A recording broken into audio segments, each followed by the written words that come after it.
আগামী নির্বাচনে আওয়ামী লীগ অংশগ্রহণ করার গুঞ্জন থাকলেও দলটি ফিরতে পারবে না বলে জানিয়েছেন অন্তর্বর্তী সরকারের প্রধান উপদেষ্টার প্রেস সচিব শফিকুল আলম। বুধবার শফিকুল আলম তার নিজস্ব ফেসবুক প্রোফাইলে এক পোস্টে এই বার্তা দিয়েছেন।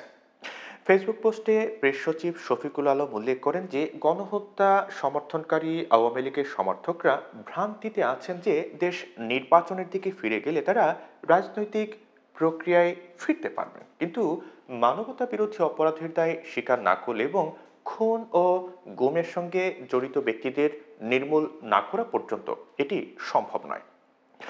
পাশাপাশি ২০০৯ থেকে ২০২৪ সালের মধ্যে সংঘটিত হত্যাকাণ্ড এবং মানবাধিকার লঙ্ঘনের জন্য জড়িত আওয়ামী লীগের সদস্য এবং এর সহযোগীদেরও বিচার হবে।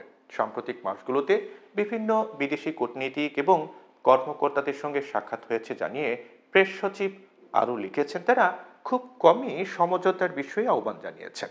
তারাও বুঝতে পেরেছেন যে অপরাধীরা যদি তাদের অপরাধ স্বীকার না করে তাহলে কিভাবে সমঝোতার আহ্বান জানানো যায়।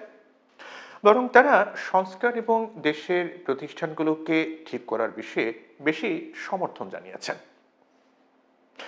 বছর বছর আওয়ামী লীগের সমর্থকরা ১৯৭৪ সালের দুর্ভিক্ষ, রক্ষী বাহিনীর হত্যাকাণ্ড এবং শেখ মুজিবের একদলীয় শাসনের স্মৃতি মুছে ফেলতে চেষ্টা চালিয়ে গেছে বলেও এই স্ট্যাটাসে অভিযোগ করেন শফিকুল আলম।